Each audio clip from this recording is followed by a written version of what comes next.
This Week 14 Daily Football. This Week 14 Daily Fantasy Football edition of the Sports Gambling Podcast is presented by MyBookie.ag. Right now, to honor football, MyBookie is offering up to $1,000 in free bets using the promo code SGP. That's right, up to $1,000 in bonus bets on your first deposit when you use the promo code SGP. Play, win, and get paid at MyBookie.ag. We're also brought to you by Ace Per Head. Ace is the leader in pay-per-head providers, and they make it super easy to start your own sportsbook. Plus, Ace is offering up to 6 weeks free over at aceperhead.com/SGP. That's aceperhead.com/SGP. We're also brought to you by CBS Sports HQ, the brand new streaming sports news network. It's live 24/7 and costs you nothing. They aren't afraid to talk gambling, and the best part is you don't even need an email address to sign up. It's always on and always free. CBS Sports HQ. Ooh, welcome everyone to the Sports Gambling Podcast. I'm Sean, stacking the money green with my partner in picks, Ryan, Real Money Kramer. Kramer, you are doing it live from the Los Angeles studio. I'm out here in beautiful Albuquerque, New Mexico, hanging out with my sister and her fiance, about to drive back, but figured knock out the DFS podcast before. How was your Thanksgiving, Ryan? Wow, strong emphasis on beautiful. I can only imagine what that means. My Thanksgiving was great, Sean. I was in the and before we get to any of that, I should point out, because I don't think you can see this, Capper Bear, of course, kind enough to fill in, sit in your spot to make the video look swell. Also sporting some new swag, courtesy of Cousin Mush, rocking the hashtag coleslaw shirt. Looks like Capper Bear may have also taken up the plant-based lifestyle. Wow, that's crazy. A bear is now plant-based. Hey, Is he gonna be soy bear or something? Well, this is a bear in Los Angeles, so many meetings there. But yeah, the ultimate soy boy. He's eating a lot of eggplant, a lot of cabbage, obviously with the coleslaw reference. Definitely putting down a ton of eggplant. Anyway, Craig, did you have a meat lapse on Thanksgiving? Did you finally cave and decide to get off your plant-based diet just for one day? I'll tell you what almost got me to do it, because now we were spending, me and the family, we were spending Thanksgiving as we normally do, out in the middle of nowhere, off the grid. This year we were out in Mojave Desert again, and it was a little rainy. We woke up to snow one morning, but I'll tell you where I really missed it is we do a decent amount of dry food. Typically for Thanksgiving, we'll make a chili. Made a chili with fake meat, Sean. Did a little Beyond chili. That wasn't so bad. It was the dry food. It was trying to stomach some bullshit quinoa and poblano pepper while I'm watching the kids and the missus eat some delicious like egg scramble with meat and hash browns. So yeah. And just like in general, right? Like when you're making scrambled eggs, instead of having some delicious bacon with the scrambled eggs, we had some soy rizo. So, which, as you know, Sean, you've a big fan of the soy rizo over there at Trader Joe's. Not a bad substitute, but I will say I definitely had some moments of missing it, but I held strong, Sean. My mental fortitude and my constitution strong right now, as it has to be, because the Giants are absolute dog shit. The entire league is winning, even the shittiest of shitty teams, but not the Giants. They want that first pick. They're battling it out for the Bengals. But maybe the Giants should try plant-based diets. Who knows? I want to be able to talk shit, but the Eagles lost to the Dolphins, so I can't really say anything. Finally, the offense gets their shit together. They look somewhat decent, put up 31 points, and then the defense, which looked legitimately good the past 3 weeks, just complete collapse. Ryan Fitzmagic dealing all over the place. Just total embarrassment. I'm really – the number one on my list is coaching. They need to get rid of their offensive coordinator, Mike Groh. He's horrible. Schwartz, I don't think you can fire him yet. And Doug P, I think, is going to – he's going to have another year or two at least. But he really needs to get his shit together. I mean, coaching seems to be the biggest thing right now, besides some of their issues with talent. But oh man, what a nightmare! Well, So my things. Well, real quick before you get to your Thanksgiving, because I was watching games with again, you were out of town, just mailing in on your duties to cover the National Football League, and superfan Justin Decker was here, and as we were watching this Dolphins-Eagles, to be clear, popping up on Red Zone, Decker made the point, like, God, this is the worst. This is the worst of worst when you play a team that randomly is trying really hard. And for a team that's tanking, for them to drop a pass from the holder to the kicker, that's onions. And not only that, but when Fitzpatrick sometime in the first quarter lowered his head to try to run through someone on like the 3-yard line, that's when I was like, oh, the Eagles are in trouble, because I don't see that kind of effort from the ginger Jesus Carson Wentz. I don't see that kind of leadership from Carson Wentz. Well, I mean, you can criticize Carson Wentz for those other 2 games, but this game, they moved the ball. They put up 31 points on the road. That should be enough to win. This game was definitely on the defense. Like, the cornerbacks were there. They were just getting every jump ball. They just let up a touchdown. It was crazy. Enough about that. Thanksgiving was awesome because the Cowboys lost. I went 3-0 on my picks, hit my sweet-ass parlay. That Saints -7 was one of the craziest sweats of all time. And, you know, my father-in-law, he doesn't really know much about sports, but we're in Vegas. So he's like, hey, let's get a sports bet in. So I tell him to take Saints -7. So then he's just like, wait, they recovered another onside kick? Does that happen often? I'm like, no, they recovered 2 onside kicks. Crazy. And then 14-year-old brother-in-law, he wanted to place his first bet, so I booked his $20 Saints -7 bet. So he was sweating it out. So basically, all the in-laws were on Saints -7 with me, which I had tied to my parlay and everything else. So crazy sweat. I don't know if you saw, Ryan, but Atlanta recovered 3 onside kicks in way to almost backdoor, and one got called back for a penalty, but the other 2 they recovered. They drove down. They did that thing when they were down 11. They actually kicked the field goal when they got in range. So it was crazy. It was a crazy game. It was kind of like a boring game, but then got super crazy when it came down to actually covering the number. I obviously didn't watch the game, but I did. I went through the box score and the log to see what happened, and it was almost. It was when I was first reading it, I figured there was a mistake because it's just crazy. And the craziest part about all of this is the Falcons are easily one of the top 16 teams in the league right now with the way they're playing right now. So the National Football League is complete dog shit. I don't know what's happening right now. I don't know if they're a top 16 team anymore. They look pretty bad at times against New Orleans. But hey, let's break it down. Let's talk some daily fantasy football. Ryan, give me that sweet NFL music. Oh, well, of course, Sean. There you go. The National Football League. You're presented by MyBookie.ag, presenting the Sports Gambling Podcast, the Sports Gambling Podcast Network. They got it all over there, and awesome time to get over on MyBookie. They got 12 days, the 12 days of Christmas. They're doing 12 days of giveaways, 12 days leading up to Christmas. I know they had a bunch of stuff going on for Cyber Monday. If you're hearing this on Monday, there's still some times to get over there, get some free bets, some boosted odds. And, of course, the MyBookie.ag prop calculator. Customize whatever kind of prop parlay you want. You can spin it out over there. Awesome time to head over to MyBookie.ag. And, of course, they helped you out. If you had a $250 bet on the Detroit Lions, don't worry. They got you covered. Automatically refunded that. And, again, those are good pals over at MyBookie.ag that help you play, win, and, most importantly, get paid. Use that promo code SGP for up to $1,000 in bonus money.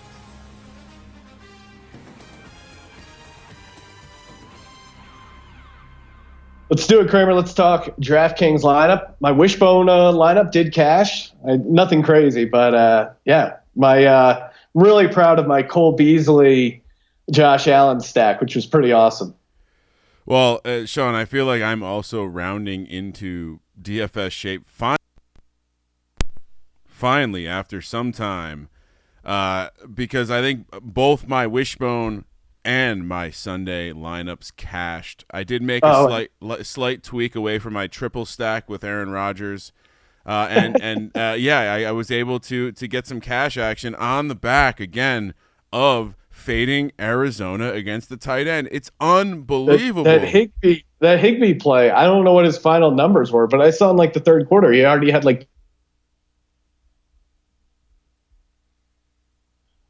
the Arizona tight ends are just on an awesome run. Yeah, I think like it just basically whatever tight end is playing the Cardinals is putting up like all pro numbers. It's insane. You broke up there a little bit, but on 8 targets, 7 receptions for Higbee for 107 yards and a touchdown at $2,500. You can't beat that. So teaser alert, I may be looking to that action again. But yeah, Sean, I cashed in both my lineups, so I'm rounding into form. We're getting hot. I also have some very good news to report. Well, I am maybe putting the cart before the horse.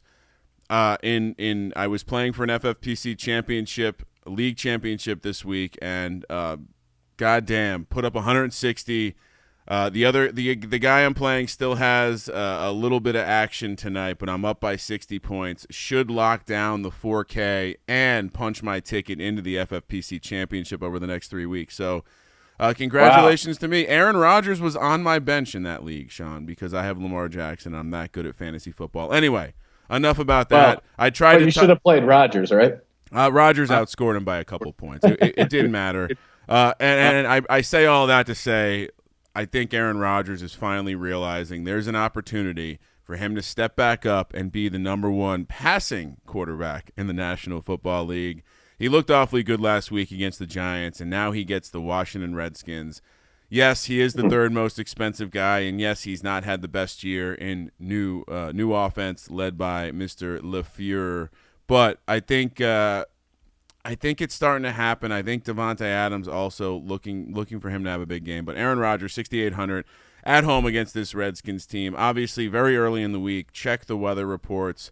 It doesn't appear to be horrible, so I'm sticking with the Aaron Rodgers angle because, Sean, it is a strange week for quarterbacks. Cause I hope you do it, but I almost went quack, quack, quack, and took Mr. Duck Hodges. But Aaron Rodgers, 6,800. Duck Hodges. Well, I also took a long shot as far as a price, super low price, but I just love the matchup. This Jaguars defense has gone off the cliff. Just horrific defense, and their offense looks really, really bad as well. I'm going Phillip Rivers. He's only 5,600. I know Phillip Rivers has also gone off the cliff, but I think he's competent enough to move the ball against this Jags defense, which is just complete dog shit. Now, maybe there's a chance he doesn't start, but I think I'd be shocked if he doesn't finish out the season for the Chargers here. And at $5,600 against this Jags defense, a lot of opportunities. So, yeah, give me Phillip Rivers. Yeah, I mean, it feels like we have a number of old horses running around the track just waiting for that ambulance cart to come out. The glue factory is coming for you, Phillip. And he's got like one decent DFS. I'm not looking for anything crazy, just like, 275, maybe 2 touchdowns, maybe a third. So I'm with you. I think this Jacksonville team is falling off the cliff in a major way. And for that reason, I'm going the other way. I'm taking the running back in this matchup. Melvin Gordon, I know he has not looked super efficient. I will say he started looking better down the stretch in this Denver game yesterday. This team is still snake-bitten. They still can't find ways to win. But now we're looking at a big enough sample size where he is just getting the carries. 3 out of his last 4, he's had 20 carries or more. So volume play against the team that's, again, like you said, this Jacksonville team, they seem to be shipping it on the season. Melvin Gordon, the third, for $6,400. Ryan, I'm going to stay in that Chargers game. I'm doing the rare QB running back stack. Give me Austin Eckler, $6,300, coming off a quiet game against the Broncos, but he's still – what did he do? He still had 5 catches for 50 yards. So he still put up 16.7 because he got a touchdown, got the receiving, got the catches, got the targets. I still think he's going to be involved in their offense. And again, the Jags just show no ability to have any interest in playing defense. So yeah, give me Austin Eckler for $6,300. Sean, I'm going to blow your mind. Last week I did a triple wide receiver stack. This week I'm doing a double running back stack. Whoa, Ryan, play the oh my God. Austin, I'm going to do three things at the same time. Oh my God! Austin Eckler for $6,300. His price has come up, but I think the combination of the two locks me into a backfield that I got to imagine this backfield is going to score close to 40 points. And at 40 points for $12,000, that feels good, right? Because when you're willing to pay $10,500 for Christian McCaffrey to get 30 points, I'm okay with $12,000 to get 40 points. I love the matchup here. I think these running backs run wild in this matchup for all the reasons you highlighted. Austin Eckler, $6,300. Yeah, you mentioned Christian McCaffrey, and I am okay paying over $10,000 for Christian McCaffrey, especially coming off kind of a bad game. It was crazy. I had him in some lineups, and he had like 17 points, but he still had the icicle next to him because like that's how high the expectation is for Christian McCaffrey. Only 17.2 last week. That's well below his average of 31.1 fantasy points per game over on DraftKings. Going into the Dome against Atlanta, and yeah, Atlanta's coming off long rest, but I mean, what I saw against that New Orleans team on Thursday night, Thanksgiving, I think they've just kind of fallen apart. Whatever little mojo they had playing for Quinn, I think is gone. This Carolina team coming off a horrific loss against the Redskins, I think they'll be motivated, and I just think McCaffrey has a bounce back game. It certainly feels that especially way. At that price. Yeah, it especially at that price. Exactly. For my Ryan, before you head over to the receivers, cue me up a little bit of music, if you don't mind, over there. Because it's time to talk about our pals over at Ace Per Head. That's right. Ever thought of starting your own sports book, but you don't know how? I wish there was some super easy way to do it. There is. Over at aceperhead.com/SGP. They'll get you set up, all-inclusive professional betting sites with all the lines updated to the second, wagers graded immediately. What else do they got going? 24/7, top-notch customer support. They also offer websites that allow you to offer to your clients mobile wagering, in-game wagering, really. And they couldn't make it easier. They also accept payments in Bitcoin. Again, make your life easier. Over at aceperhead.com/SGP. Best part is, if you're looking to get started now, bowl season, college basketball, NFL playoffs, great time to start your own sportsbook because there's going to be tons of action. If you head over there now and sign up over at aceperhead.com/SGP, you can get up to 6 weeks free. That's a lot of weeks, Ryan. 6 weeks free over at aceperhead.com/SGP. Let's do it. Let's talk receivers, Kramer.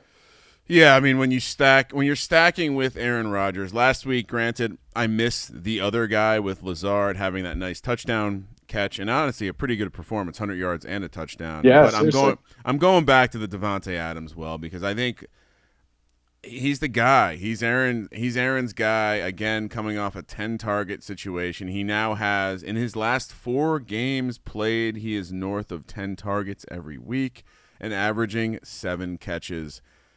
The yardage is not quite been there. He has scored over the last couple of weeks. I think this is another juicy matchup against this Redskins secondary that, even though they shocked the world and they won as massive underdogs, Kyle Allen was still able to sling the rock a little bit. And before the game got out of hand, Samuel and DJ Moore were a part of that game plan. So I think Davante Adams, big game, 8,000, pay up for it.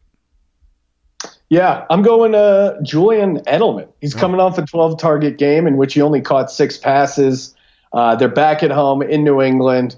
Nice bounce-back opportunity for the Patriots. Edelman seems like the only guy that Brady trusts. And, again, he's had trouble getting the ball downfield. I think they're going to just scheme up a ton of ways to get Edelman open against this Kansas City secondary, which I would be surprised if they show up and play amazing on the defensive side of the ball in New England. And $7,100 seems like huge PPR value here for Edelman. So Jules, give me Jules, as they say in Boston. It's such a hard name for a tough guy, Jules. Hey, Jules, legit psycho. How you doing, Jules?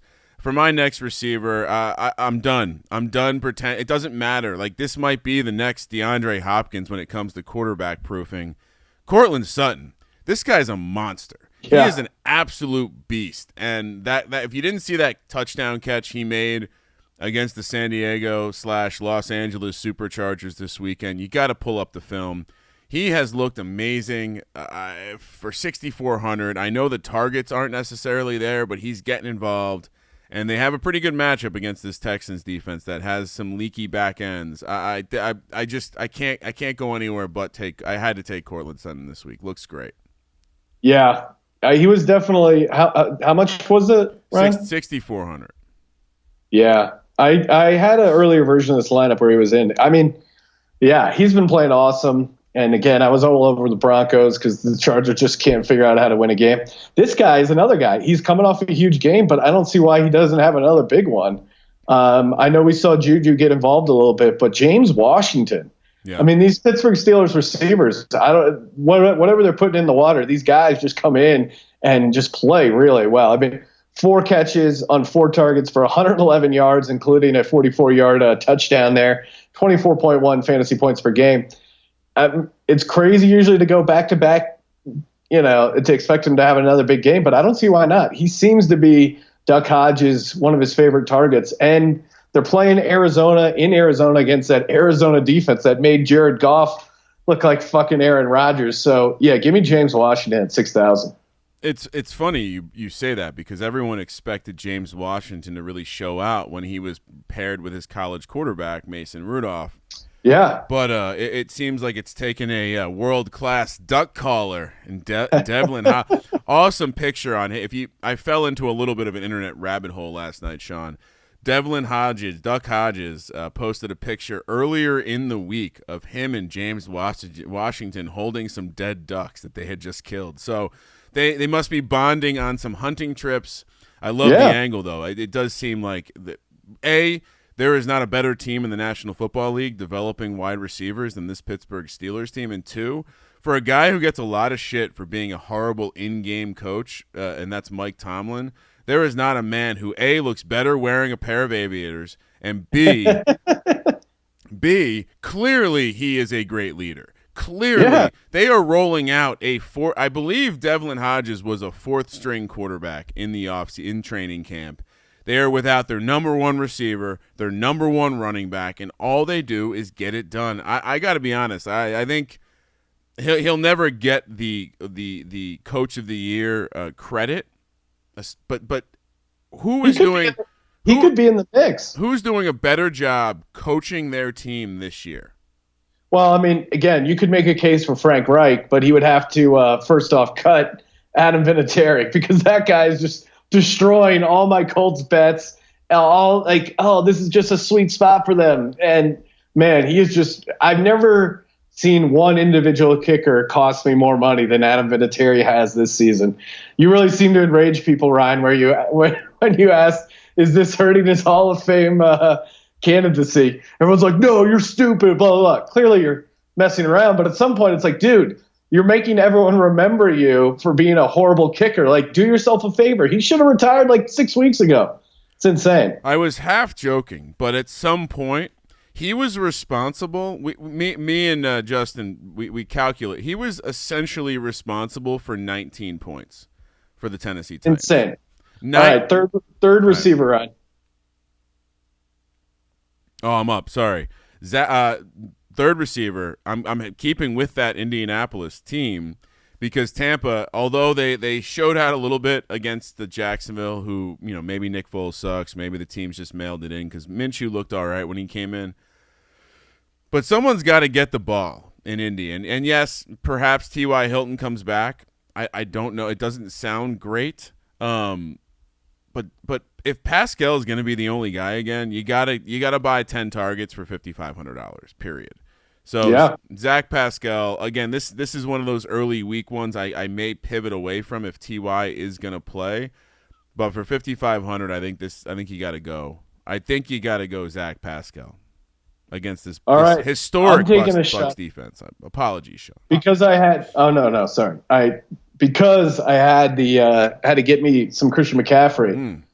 I didn't have a ton of money left for this third receiver spot. I'm taking a shot on Brashad Perryman of the Tampa Bay Bucks. Seemed to get involved in there. I mean, Godwin and Evans seem like target hogs, but he had 6 targets, 5 catches, 87 yards, didn't get a touchdown. But interesting to see that he's involved in the game plan, and maybe that's going to be part of their success is spreading the ball around a little bit more. So I wouldn't be surprised if Perryman's involved in the game plan. That Arians is like, hey, let's spread that rock around. Give me some Brashad Perryman, and the price point is great, $3,700 at home. Again, they just throw the ball constantly. Although Jones was really the running back position. Wait, who got all their touchdowns? Was it Ronald Jones? No, it wasn't fucking Ronald Jones. Somehow Peyton Barber. That's right. Back in the mix. I started in the championship matchup I was telling you about earlier. I put up 160 points where Ronald Jones got me 0.8. So felt pretty good about that. But what the fuck, Arians? Why are you doing this to me? Why do you continue to put in Peyton fucking Barber? I don't know. Ryan, before you reveal your tight end, could you cue me up a little bit of music here so I can talk about CBS Sports HQ? That's right. The brand new streaming sports news network, live 24/7, costs you nothing. They're not afraid to talk gambling, much like us, and they don't have just dumb hot takes. It's actual legit information you're going to use, help you win some bets, help you see the game a little bit better. My favorite part is it's completely free. It's not like free with, you got to get a login or something like that. Completely free. No email is required. Oh, man. They got tons of highlights, fantasy, gambling, and kind of everything you need to get that little extra edge. Check them out. CBS Sports HQ. Again, completely free. And it's not like a free trial or whatever. Completely free. You don't need a special cable package. You don't even need a login. That's what I love about it. You can get the CBS Sports app on your phone, Apple TV, Roku, Fire TV, or any other connected device at any time to watch CBS Sports HQ. All you got to do is download the CBS Sports app and watch CBS Sports HQ today. Check them out. We shall check them out, Sean. Is it my turn to talk about the tight end position? Go for it. Well, this week, but by the way, speaking of tight ends, did you see Greg Olson's career end?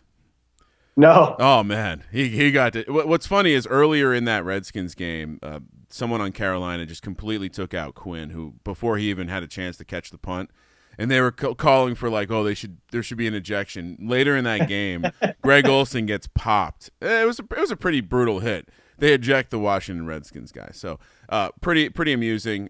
Greg Olson, maybe a couple years late, but let's hang it up, bro.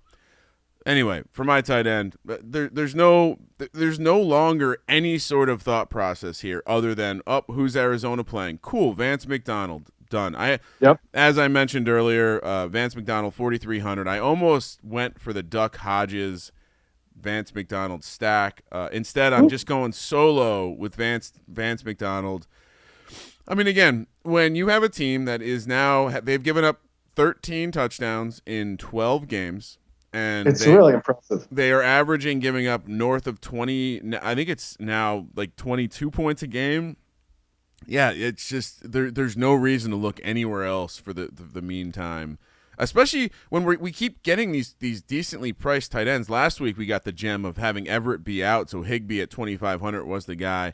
This week McDonald a little pricier at 4,300, but again Hodges has shown that he will look his direction a bit, and I think at this point. I have a theory about this, Sean. As you know, we went up to Pullman to witness the godfather of the air raid do his thing. And what did we learn, Sean?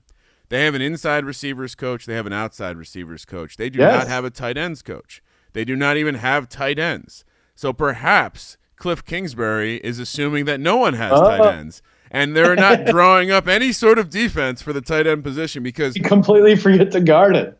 At this I like point, that theory, Ryan. At this point, it's ridiculous because even guys who are just below average replacement players are tearing it up. So anyway, back to it. Vance McDonald, 4,300. Yeah, I mean, Tyler Higbee at 2,500 putting up those numbers. And it was no surprise. Yeah, Vance McDonald, I'm also on it. You're going to have to do something crazy to get me to not start a tight end going against Arizona from now until the end of the year. Kramer, who's your flex spot this week? Well, kind of like you. I was in a bit of a pickle here. Not a ton of dough left to spend. And in the range where there's a number of guys, but I'm somewhat intrigued. And this pick may change later, but a guy by the name of Patrick Laird, running back for your Miami Dolphins, Sean. He had 5 targets, 4 catches, did score a touchdown on the ground, but only rushed for 5 yards on 10 carries. That's not good, but put up 16.8 points. And at $4,200, granted the matchup will be difficult against the Jets, I'm going to roll with it here because of the volume. He potentially is the starting. I think he's going to be the start. I mean, Balaj, it seemed as though he's not coming back. The leg injury seemed the way they were talking about it seemed bad. I know this position has not produced all season, but I'm taking a stab at it here, Sean. Again, may pivot away from this later in the week, but I like it, and it prevented me from going with a situation that do I really want David Johnson? Do I really want to figure out which running back's going to get the ball there? I almost went with a Royce Freeman or a Danny Amendola, but I'm going to stick with Patrick Laird just because he's another guy that I guess if you're desperate at running back too for season long, you may consider picking him up. 4,100, Patrick Laird. All right, not bad. Not bad for 4,100. What am I going to do? I'm going to go to the Jets-Dolphins game. Jets at home after losing to the Bengals. Bounce back opportunity. Miami riding high after a win. I mean, the Miami defense still looked not good. Give me Demaryius Thomas. He's only $3,700. Hamstring had been bothering him a little bit, but he still had 5 targets. He still seems to be involved in the offense. I think he could have a big day against this Miami secondary. It seems like there's opportunities, and at $3,700, like real boom potential for Demaryius Thomas. So I threw him in the flex spot. And one thing I would throw out there, the guy who I would most likely switch to, just because I think the Patriots do this from time to time and just completely get you off the scent. We just saw a James White game.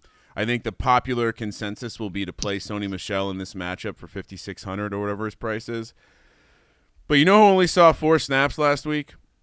Rex Burkhead. Sexy Rexy. And it would be so Patriots to, coming off a loss, just completely flip the script and throw him in there against this Kansas City team. He is going off at the cheap price of $3,400. So a guy to consider. Anyway, my defense, Sean, that's where we're going next. Let me blow your mind for a second here. What if I told you over their last 3 games, this team has not only scored 27 points on defense, but they've done so with a pretty safe high floor that includes 10 sacks. Who would that be, Sean? I don't know. The Cincinnati Bengals. Wow. And they are now on the road against the turnover machine formerly known as Baker Mayfield. He's got a banged-up wrist, thumb, hand situation. That can't be good for turning the ball over. And, I don't like to pay for my defenses. So a 3rd cheapest on the board. I know they're on the road, but this Bengals defense is kind of turning it on. And this is now a game with Andy Dalton back. That this team, they gave the coach the water bath or the Gatorade bath. Andy Dalton seems interested in winning games here. I think the defense maybe gets a little bit of motivation here and certainly doesn't want to lose to the Cleveland Browns. 2,100 Cincinnati Bengals. All right. Yeah, I went to the Jacksonville game. We'll see. Has Minshew been named the starter? I don't really like going to Long Cox. Either way, I don't know. One takeaway from that last game is that Jameis Winston and Gardner Minshew on the same field in the same city. Look out, ladies. Yeah, I was gonna say there was gonna be some devastation after the game. They're essentially the same guy. Neither guy gives a fuck about throwing interceptions. They just want to score. I would imagine. No, there has. Yeah, I'm going. Go for it, Sean. Yeah, I'm going to Los Angeles Chargers here, $2,800. This Chargers defense, they're getting some of the guys back on defense, getting a little healthier. They're playing in Jacksonville, which is like kind of a great spot for them because there aren't going to be a lot of fans at the stadium. That's kind of their wheelhouse. And I think this Chargers defense could create some turnovers. Minshew and Foles, whoever starts, they do not afraid to throw some picks. The Jacksonville offense seems completely out of sorts. So I think good opportunity for the Chargers. Get some sacks, some turnovers, possibly a pick six. So, and $2,800, pretty cheap. Well, and based on as of a couple hours ago, Doug Marrone has not named a starter, but Nick Foles was booed. The report from Jacksonville was not only was he booed heavily, but he did not look confident slinging the rock. That's what the beat reporters are saying. So I got to imagine when you look at Nick Foles and you look at Gardner Minshew, right? Could there be a locker room incident that we're not aware of where, Big Dick Nick comes in, everyone's like, oh, he has a big dick. And then Gardner Minshew comes into the shower and all of a sudden Foles is humiliated. He's like, oh, the water's cold, and he realizes all of a sudden it's not his team anymore. That could be what happened down in Jacksonville. Foles has lost his confidence. Minshew comes in. It's poking out of those jean shorts he's got. Well, I was even going to go a different angle. Sometimes it's not about the size of the tool, but it's how you use it. And maybe word got out that Gardner Minshew is the ultimate coxman. One thing I noticed, they were showing side-by-sides of Gardner Minshew and Nick Foles, like their bio pictures, and they look close enough similarities in like the bone structure that like one could be the evil and one could be like the good sitting on your shoulder. Wow. Gardner Minshew is sitting there like, yeah, just fuck her in the pussy, Jameis. And then Nick Foles is like, oh gosh, oh golly. Make sure you're married first. Yeah. Anyway, yeah, it does seem like a football locker room might gravitate to Gardner Minshew. Plus, the Eagles are probably going to need a starter in a couple weeks. So. Oh wow. I don't know if you heard this, Sean, but. It was leaked to I don't know, WikiLeaks or one of those sports leak places. That Carson Wentz, his contract only for 14 games a year. So, oh, nice, perfect. All right, Ryan, way to go out with a bang there with your Carson Wentz dig. Thank you guys for checking out the podcast. Make sure you rate, review, share on iTunes. I know we're gonna have a bunch of good iTunes reviews to give away some free merch. And again, thank you as always. Spreading the word. Thanksgiving was perfect time to tell your relatives and family members, friends, explain what a teaser is and a parlay to your nephews. So make sure you're doing your part to grow the DGen army. Hashtag DGens only. And for the Sports Gambling Podcast, I'm Sean, stacking the money green, and he is Ryan. Quick thanks to Cousin Mush for the new hashtag coleslaw shirts. And also head over to sportsgamblingpodcast.com to check out Chris Giordani's article about who you need to pick up for your playoff run. Kramer, let it ride.